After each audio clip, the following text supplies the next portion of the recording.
आज हम डिस्कस करेंगे जॉन डेविस लेबोरेटरी स्कूल के बारे में। ठीक है, जैसे कि कल मैंने आपको बताया था, उन्होंने एक अपना लेबोरेटरी स्कूल भी ओपन करा था जो कि था यूनिवर्सिटी ऑफ शिकागो के अंदर। ठीक है, 1896 में।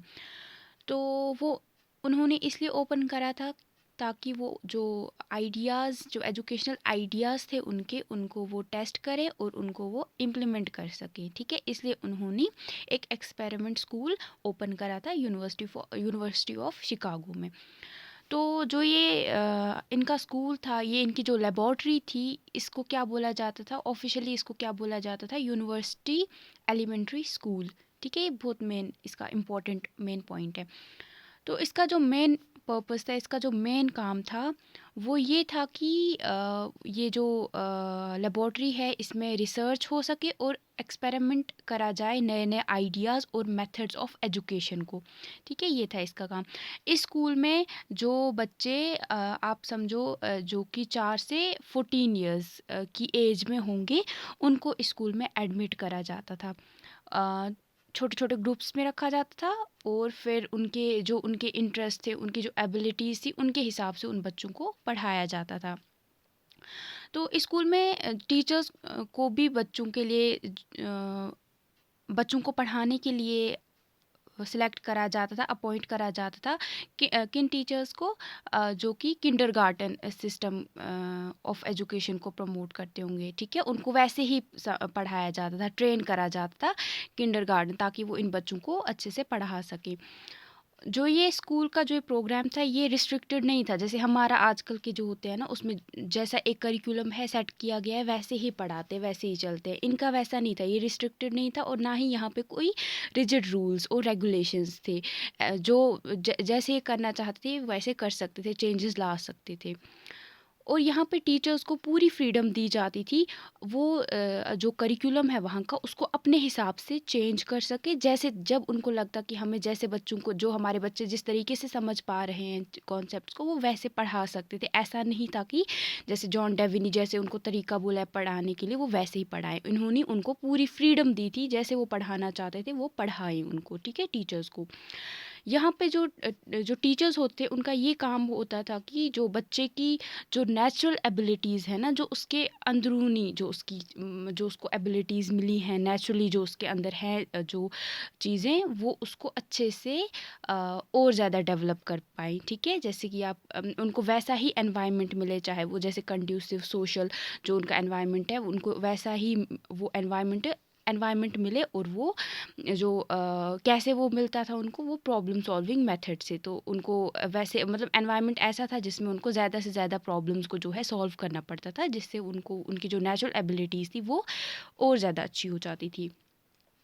तो इसके साथ साथ जो ये बच्चे थे, जब वो एक सल्यूशन, जो उनको प्रॉब्लम दी जाती थी, वो उसको प्रॉब्लम को सॉल्व करते थे और उसके बाद उस सल्यूशन पे पहुंचने की कोशिश करते थे।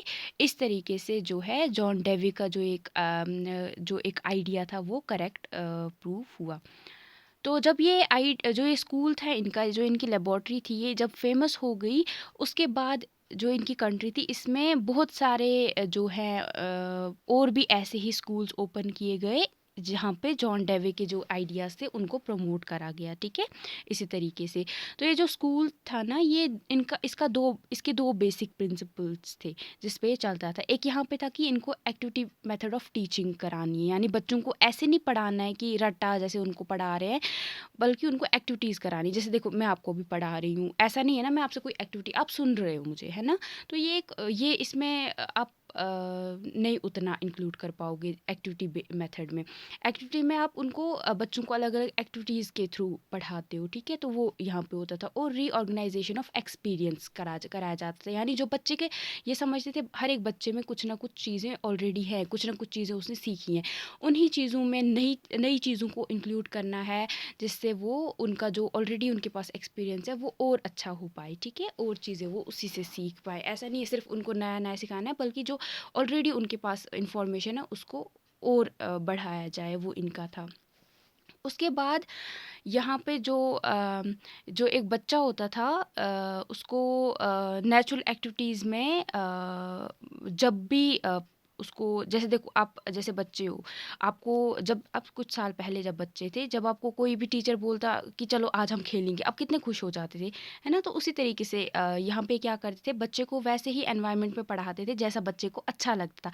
जब आप बच्चे को रीडिंग, राइटिंग या प्लेइंग या अर्थमेटिक, मैथमेटिक्स उसके हिसाब से जो जिसमें उसको इंटरेस्ट होगा उस बच्चे को वो सिखाओगे, तभी तो वो ज़्यादा अच्छे से पढ़ पाएगा, ना कि जैसे आप उसको पढ़ाना चाहते हो वैसे पढ़ पाएगा, है ना? तो ये इनका एक बेसिक आइडिया था। उसके साथ साथ अब हम देखेंगे जो है जॉन डेविस एजुकेशनल थॉट, ठीक है? बहुत इंपॉर्टेंट है, इस पे आपको पूछ सकते हैं उनका कॉन्सेप्ट ऑफ एजुकेशन क्या था, ठीक है? तो यहाँ पे हम वही डिस्कस करेंगे। डेवे बोलते हैं कि ये उनकी डेफिनेशन उन्होंने खुद बोला है, ठीक है? Education is the process of reconstruction और रिकंस्ट्रक्शन ऑफ एक्सपीरियंसेस, यानी जो एजुकेशन है इनके इनके हिसाब से चीज़ों को रिकंस्ट्रक्ट करना है, या जो बच्चे के अंदर जो ऑलरेडी उसने एक्सपीरियंस करी गई हैं, चीज़ें करी हैं, उनको वापस से रिकंस्ट्रक्ट करा जाए। उसके माइंड में जो ऑलरेडी एग्जिस्ट कर रही है इन्फॉर्मेशन, उसको और आगे बढ़ाया जाए, उसको और अच्छा कराया जाए। देखो जैसे आपको अभी आपके पास जो नॉलेज है आपके एज के हिसाब से सही है, अभी 2-3 साल के बाद आप जो सब्जेक्ट अभी अगर आपको एजुकेशन आप पढ़ रहे हो, है ना? तो जितनी आपको अभी नॉलेज है आप 3 साल के बाद आपके पास सेम आप वही सब्जेक्ट पढ़ रहे हो, बट उसी सब्जेक्ट की आपके पास और ज़्यादा नॉलेज होगी, है ना? इसी तरीके से ये इस चीज़ में बिलीव करते थे कि स्टेजेस में पढ़ाओ बच्चे को, जो उसका स्टेज है, जो उसका लेवल है, उसके हिसाब से पढ़ाओ। It is the development of all those capacities in the individual which will enable him to control his environment and to fulfill his possibilities. तो ये बोलते थे कि हमें एजुकेशन क्या है, एजुकेशन है कि हमें जितने भी कैपेसिटीज़ है एक बच्चे की, एक इंडिविजुअल की, उन सब को क्या करना है, डेवलप करना है, ताकि वो अपना जो उसका एनवायरनमेंट है, आसपास का जो उसका माहौल है, उसको वो अपने हिसाब से कंट्रोल कर सके, और वो जो चीज़ें अपनी लाइफ में करना चाहता है, जो वो नहीं कर पा रहा है, वो उसको कर पाए, वो उन चीज़ों को अचीव कर पाए, ठीक है? उस काबिल हमें बच्चे को बनाना है।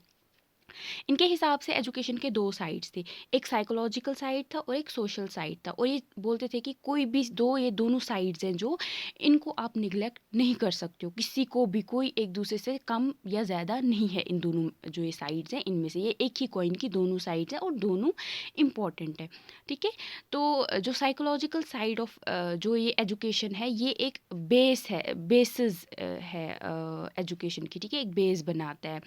यहाँ पे the nature of the child is dynamic, क्योंकि ये बोलते थे कि जो एक बच्चा है, बच्चा एक ही तरीके का नहीं सोच सकता है ना, बच्चे का सोचने का तरीका, वो अलग अलग चीज़ों के बारे में अलग अलग तरीके से सोच सकते हैं ना, और पूरी लाइफ वो उसका जो माइंड है वो डेवलप होता रहता है ना? जितना आप उसके माइंड में चीज़ें डालते रहोगे, वो उतना सीखता जाएगा, है ना? ऐसा नहीं है कि वो उसकी एक लिमिट है, बस वो वहीं तक सीखेगा, उससे आगे नहीं सीखेगा, है ना?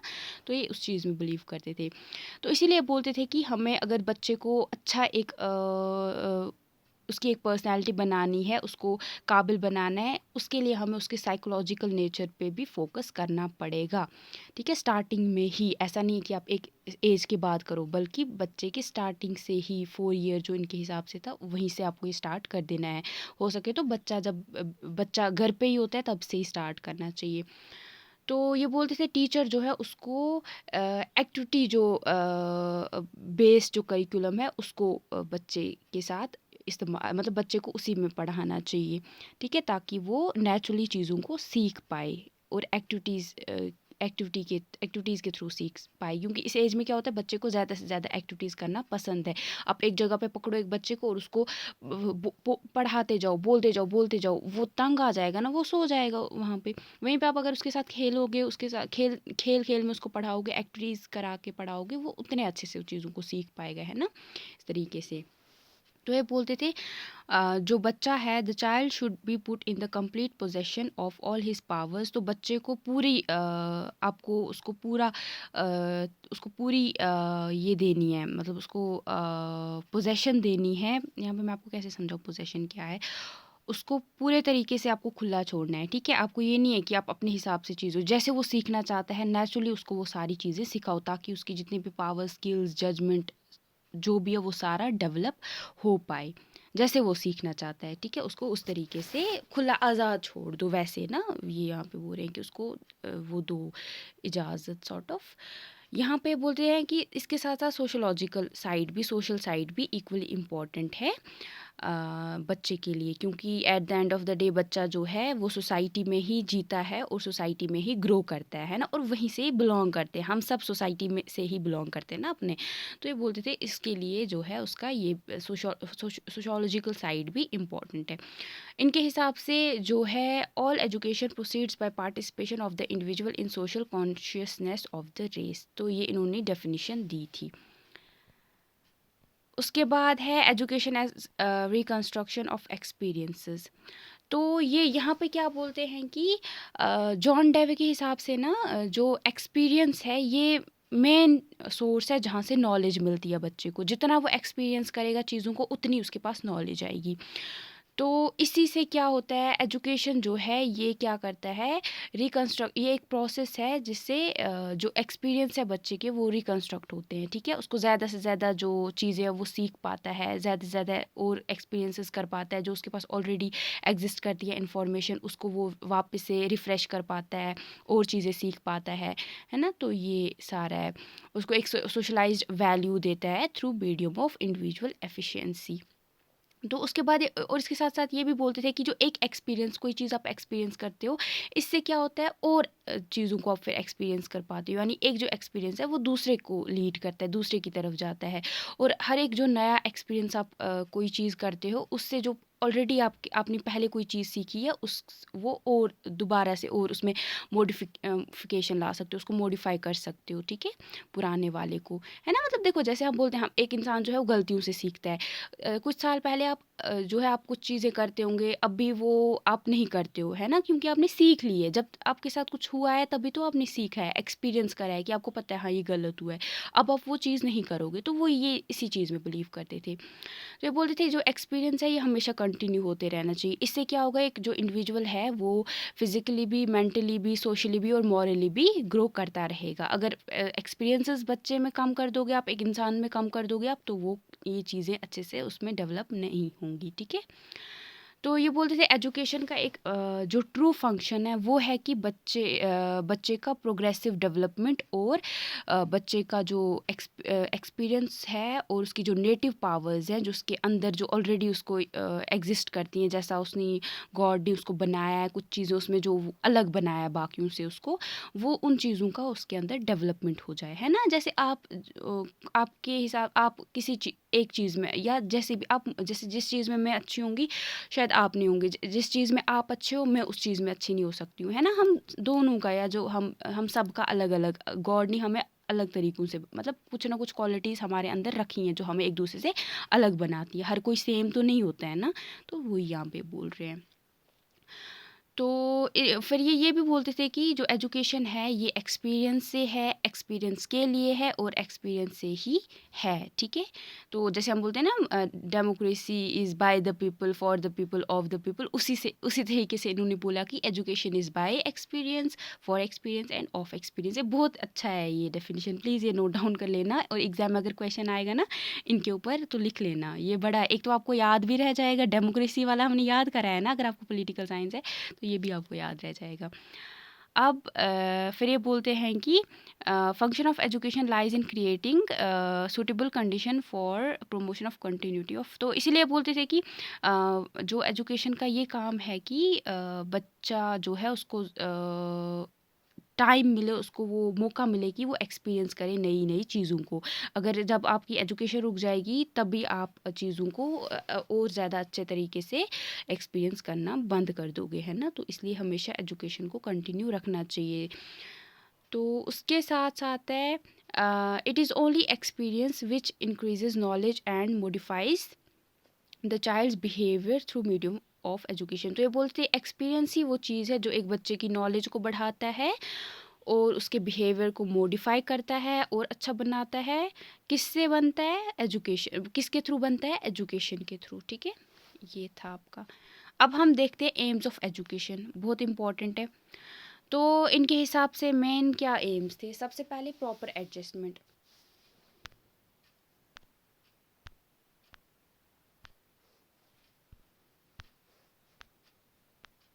यहाँ पे है कि प्रॉपर एडजस्टमेंट, यानी जो main problem before any human being is, तो ये बोलते थे कि जो हर एक इंसान के पास जो सबसे मेन उनकी प्रॉब्लम होती है एडजस्ट करना, ठीक है, एडजस्ट वो ईजिली चीज़ों में नहीं कर पाते हैं। तो जो एजुकेशन है वो हेल्प करता है इंसान को, एक बच्चे को हेल्प करता है कि उसकी जो सोशल स्किल्स वगैरह हैं उनको मास्टर कर पाए, इवेंट्स अफेयर्स वगैरह को मास्टर कर पाए और वो लोगों के साथ ईजिली एडजस्ट कर पाए, ठीक है, ये एक मेन एम था।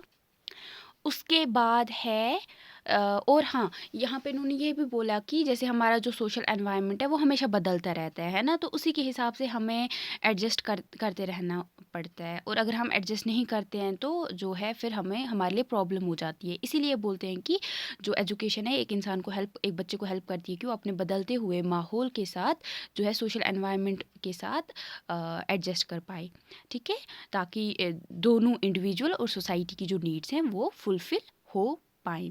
उसके बाद है मैक्सिमम ग्रोथ, यानी इनके हिसाब से जो एजुकेशन का मेन एम है वो है कि is growth, more growth and still more growth, ठीक है। ये बोलते थे कि एजुकेशन का मेन काम ही है कि बच्चे की ग्रोथ होना, ग्रोथ वो वाली ग्रोथ नहीं कि आप एज के हिसाब से लंबे हो रहे हो, वो वाली नहीं, आपकी मेंटल ग्रोथ ना, कि आप चीज़ें सीखते रहते हो। अभी जब आप बच्चे थे आपको कुछ चीज़ों के बारे में पता था, अब आप जब बड़े हो गए हो, अभी एडोलसेंस वाली एज में हो, तो आप के पास ज़्यादा इंफॉर्मेशन है चीज़ों को लेके, है ना। अभी आप और बड़े हो जाओगे और चीज़ें आपको पता चलेंगी, है ना। जब आप कुछ लाइफ में बनोगे आपके पास और एक्सपीरियंस आ जाएगा, है ना, आप यानी आप ग्रो कर रहे हो लाइफ में। तो वही है इनके हिसाब से मेन, मतलब जितना हो सकता है उतना ग्रोथ करानी है। अगर आपको करनी है अपनी, तो आपको क्या करना पड़ेगा, एजुकेट करना पड़ेगा अपने आप को। और इन हिज ओन वर्ड्स, इन्होंने खुद बोले हैं कुछ वर्ड्स की, education means the enterprise of supplying the conditions which ensure growth of adequacy of life। ये था इनके हिसाब से, ठीक है। उसके बाद है सोशली एफिशिएंसी। तो यहाँ पे जॉन डेवी यही बोलते हैं कि यहाँ पे उन्होंने बोलता कि cultivation of power to join freely in shared और कॉमन एक्टिविटीज़, ताकि जब बच्चे को आप प्रॉपर एजुकेशन वगैरह देते हो तो उससे क्या होता है, वो एजुकेशन ऐसी होनी चाहिए जिससे वो बच्चा जो है इक्वली जो उसकी है ना, मतलब उसके पास पावर मिले, वो जो कॉमन एक्टिविटीज़ है सोसाइटी की वो उनमें बढ़ चढ़ के हिस्सा ले पाए, ठीक है। तो उनके हिसाब से स्कूल जो है एक सोशल इंस्टीट्यूशन है, और जो एजुकेशन है इससे क्या है, एक इंडिविजुअल जो है वो आर्ट ऑफ लिविंग टुगेदर सीखता है, ठीक है। तो जिससे क्या होता है, सोशल एफिशिएंसी जो है वो बढ़ती है। उसके बाद ये बोलते थे richer and better present life. तो ये बोलते थे एजुकेशन का ये भी काम होता है कि जो एक बच्चे की, जो चाइल्ड की लाइफ है वो अच्छी बन पाए। रिच का मतलब वो नहीं है रिच अमीर वाला, यहाँ पे रिच का मतलब है कि वो अच्छी ज़िंदगी जी पाए, उसके पास ज़्यादा से ज़्यादा वो चीज़ों के बारे में उसको पता होना चाहिए, वो पीछे नहीं रह जाना चाहिए, ठीक है, वो है। और जो ज़िंदगी जो है उसकी वो ठीक अच्छी ज़िंदगी वो जी पाए, ठीक है, ताकि उसको अच्छी, देखो मतलब वो अच्छी जो सोसाइटी के हिसाब से जो अच्छी चीज़ें हैं वो करे, ना कि जैसे आपको पता है आजकल क्या चल रहा है हर एक सोसाइटी में, है ना, मतलब कितनी चीज़ें हैं कि मतलब हमारे बच्चे या जो भी है, मतलब ऐसा भी होता है कि जब उनको ऐसी लाइफ में कुछ चीज़ें आ जाती है जिसकी वजह से फिर वो गलत रास्ते पे चले जाते हैं, है ना, बहुत सारे ये होता है, हर एक सोसाइटी में ऐसा होता है। तो उन चीज़ों से दूर रखने के लिए क्या ज़रूरी है, एजुकेशन ज़रूरी है, ठीक है। एजुकेशन ही उनको उन चीज़ों में, बुरे चीज़ों में जाने से बचाती है। तो education should develop in the child those qualities of head and heart which will enable him to make present life of the child richer, better and abundant for successful creation of values of maintaining progress. तो इसलिए बोलते थे जो education है उसका main काम यही होना चाहिए कि बच्चे की जो प्रेजेंट लाइफ है उसको वो अच्छी वैल्यू सिखा पाए, अच्छी चीज़ें सिखा पाए, ताकि वो अब भी जो उसकी लाइफ है वो भी अच्छे से जी पाए और आगे जाके भी वो सक्सेसफुल हो पाए। फिर है हार्मोनियस डेवलपमेंट।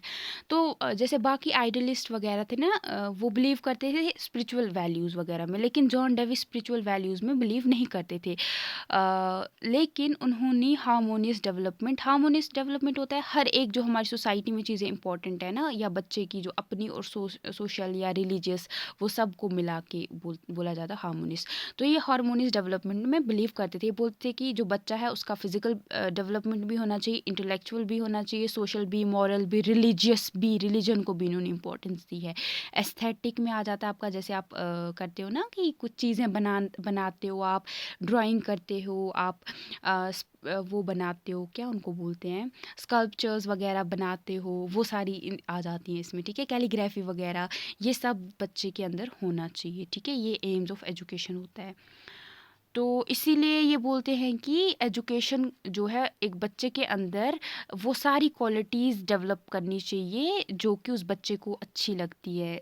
जैसे उसका इंटरेस्ट जिन चीज़ों में, वो सारी उसको आनी चाहिए। जो वो चीज़ें कर सकता है, वो भी जो उसको पता नहीं है लेकिन वो कर सकता है, वो डेवलप होनी चाहिए। इम्पल्सेस, नीड्स वगैरह जो भी है वो उसकी होनी चाहिए, उन सब का डेवलपमेंट होना चाहिए।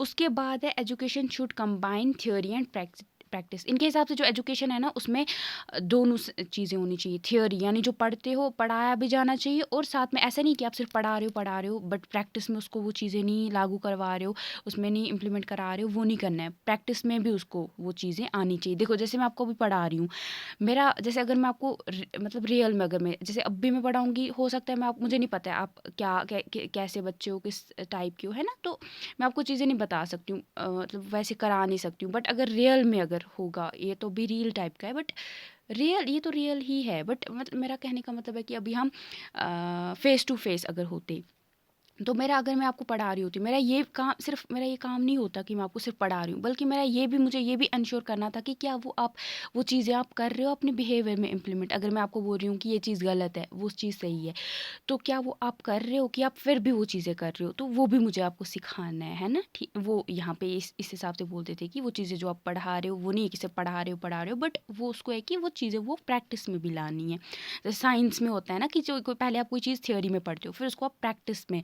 वो प्रैक्टिकल्स कराते हैं आपको, है ना, वैसे ही। अब हम शॉर्ट में देखेंगे करिकुलम जो है, इन्होंने क्या बोला है करिकुलम के बारे में, ठीक है। तो जो इनके हिसाब से, जॉन डेवी के हिसाब से जो करिकुलम है ना, वो कैसे डिटरमाइन किया जाना चाहिए, by psychological aspects of child's interest, instincts, abilities and needs, and the sociological aspects of creating an atmosphere in which school which would allow the child to take an active part in the social awakening of his group। तो इनके हिसाब से जो है ना, John Devine के हिसाब से करिकुलम में आपका जो साइकोलॉजिकल जो एस्पेक्ट्स हैं वो रखे जाने चाहिए, जैसे कि वो सारे इसमें लाने चाहिए। जैसे कि बच्चे को किन चीज़ों में इंटरेस्ट है वो उसको सिखाई जानी चाहिए, क्या इंस्टिंक्ट्स हैं उसकी, क्या एबिलिटीज़ हैं, क्या चीज़ें वो सीख सकता है, क्या उसकी नीड्स हैं, जो आपकी सोसाइटी है उसके बारे में सब्जेक्ट्स को पढ़ाए जाने चाहिए, ताकि वो सारे उसका जो है वो चीज़ें जो सीखना चाहता है वो अच्छे से सीख पाए, वो चीज़ें कर पाए। इनके हिसाब से इसके साथ साथ ये बोलते थे सबसे पहले principle of child's ability and interest. तो ये बोलते थे वो बच्चे को जो है उसकी एबिलिटी है, जितना वो सीख सकता है, जो जिस एज में है उसको उस एज के हिसाब से सिखाया जाना चाहिए, और जिस चीज़ में उसको इंटरेस्ट है वो चीज़ें उसको सिखाई जानी चाहिए। उस हिसाब से जो एक करिकुलम है उसको हमें बनाना है, यानी जो जिस एज में है उसको वो पढ़ाना है। ऐसा नहीं कि आप ट्वेल्थ के जो करिकुलम है वो आप 8th के बच्चे को पढ़ा रहे हो, ऐसा नहीं आपको करना है। आपको वैसे पढ़ाना है जो जैसे अगर 8th का बच्चा है जो उस एज में सीख सकता है, वो उसको चीज़ें सिखानी चाहिए, और जिन चीज़ों में उसको इंटरेस्ट है वो उसको अलाउ करना चाहिए कि वो सब्जेक्ट्स भी पढ़ पाए। उसके साथ साथ ये बोलते थे प्रिंसिपल ऑफ फ्लेक्सिबिलिटी, यानी इनके हिसाब से जो डेवी के हिसाब से जो करिकुलम है वो जो है स्टैटिक नहीं होना चाहिए, हमेशा एक जैसा नहीं होना चाहिए। जैसे हमारी सोसाइटी, हर एक सोसाइटी अलग होती है और बदलती रहती है वक्त के साथ, वैसे ही हमारा जो करिकुलम है वो भी बदलता रहना चाहिए। ऐसा नहीं होना चाहिए कि वो हमेशा रिजिड रहे, एक जैसा रहे, और रिजिड होता है जिसको हम चेंज ना कर पाए, वैसा नहीं रहना चाहिए। यानी वो जो सोसाइटी की जो बदलती हुई नीड्स हैं उनके हिसाब से हमारा जो करिकुलम है वो बदलता रहना चाहिए। इसके साथ साथ ये बोलते हैं प्रिंसिपल ऑफ यूटिलिटी इनके हिसाब से, ताकि करिकुलम वैसा होना चाहिए जो बच्चे के काम आए। ऐसा नहीं आप बच्चे को वैसा कुछ पढ़ा रहे हो जो कि उसकी रियल लाइफ में वो यूज़ ही ना कर पाए, वैसे पढ़ाने का कोई मकसद ही नहीं है, वो कोई फ़ायदा ही नहीं है। आपको ऐसे चीज़ें उसको पढ़ानी चाहिए जिससे वो अपनी जो ह्यूमन प्रॉब्लम्स है और जो उसकी रियल लाइफ सिचुएशंस है उनको वो सही सॉल्व कर पाए, ठीक कर पाए, उसके लिए यूज़फुल हो, ठीक है। तो बच्चे को वही पढ़ाना चाहिए जो उसके लिए यूज़फुल हो, फ़ायदेमंद हो, है ना।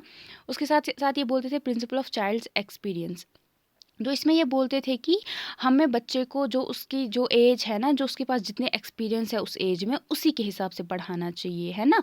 यानी उसको ऐसी चीज़ें नहीं पढ़ानी चाहिए जो उसके उस एज के हिसाब से ठीक नहीं है, जो उसको जिस चीज़ के बारे में उस एज में उसको नहीं पता होगा, ठीक है। तो करिकुलम ऐसा होना चाहिए कि जिससे जो बच्चे के एक्सपीरियंसेस हैं वो और एनरिच हो जाए और उसकी लाइफ में नए नए एक्सपीरियंसेस आ जाए और आइडियाज़ जो है उसके पास जो है वो और ज़्यादा एनरिच हो जाएं। उसके साथ साथ ये बोलते थे प्रिंसिपल ऑफ सोशल एफिशिएंसी। इसमें बोलते थे कि जो बच्चा है, हमें बच्चे को जो करिकुलम ऐसा होना चाहिए जो बच्चे को सोशली एफिशिएंट बनाए और उसका जो बिहेवियर है उसको डेमोक्रेटिक बनाए, है ना। यानी वो अपने जो उसके फेलो बीइंग्स हैं, जो उसके आसपास लोग हैं, चाहे उसके पेरेंट्स, सोसाइटी में जो लोग रहते हैं, उनके साथ वो अच्छे तरीके से बिहेव कर पाए। मतलब जो ऐसा नहीं है कि उनके बारे मतलब वो बुरे तरीके से उनसे बिहेव करे, बल्कि डेमोक्रेटिकली उनके साथ अच्छे से बिहेव करना, रहना, उठना, बैठना सीख पाए, है ना। वो होना चाहिए ताकि वो अपने आप को अच्छे से सोसाइटी में एडजस्ट कर पाए। फिर है principle of correlation. Principle of correlation में बोलते थे हर एक जो सब्जेक्ट है वो जो करिकुलम ऐसा होना चाहिए जिसमें वो जो सब्जेक्ट्स है वो कोरिलेट करे, एक दूसरे के साथ मिलजुल के हो। ऐसा नहीं है कि आप अलग अलग सब्जेक्ट पढ़ा रहे हो, यानी सब्जेक्ट्स ऐसे ऐसे आप पढ़ाओ, करिकुलम ऐसा बनाओ कि जिसमें सारे जो सब्जेक्ट्स है जो एक दूसरे के मतलब एक दूसरे से जुड़े हुए हैं, अलग अलग आपको नहीं पढ़ाना है, ठीक है। तो इससे क्या होगा, जो बच्चे का जो माइंड है वो पूरे तरीके से उसको मतलब वो एक कंप्लीट यूनिटी में पढ़ पाएगा, ना कि वो divided into water tight compartments में होगा। यानी वो उसको सारी चीज़ें, देखो कोई चीज़ जैसे हम इसमें पढ़ते हैं हिस्ट्री में, जैसे हिस्ट्री, ज्योग्राफी जो है, या आपका पॉलिटिकल साइंस है ना। जैसे पॉलिटिकल साइंस में भी आप बहुत सारी ऐसी चीज़ें होती है जो हिस्ट्री की पढ़ते हो, हिस्ट्री में आप पॉलिटिकल साइंस की कुछ चीज़ें पढ़ते हो, है ना, कहीं रिलेशन है एक। जैसे फिजिक्स है आपका और मैथमेटिक्स है, मतलब है ना, थोड़ा उसमें भी मैथ्स वगैरह का तो है ही कहीं ना कहीं। उतना नहीं मैं बोलूँगी क्योंकि मैं खुद एक आर्ट्स की स्टूडेंट हूँ, मुझे नहीं उतना ज़्यादा पता है, बट मैं जितना मैंने 10 तक पढ़ा है तो इतना मैं बोल सकती हूँ कि है कहीं ना कहीं कनेक्शन। तो ये बोलते थे वैसा ही करिकुलम सेट करना चाहिए हमें, ठीक है। तो आज हम इतना सारा ये कर लेते हैं।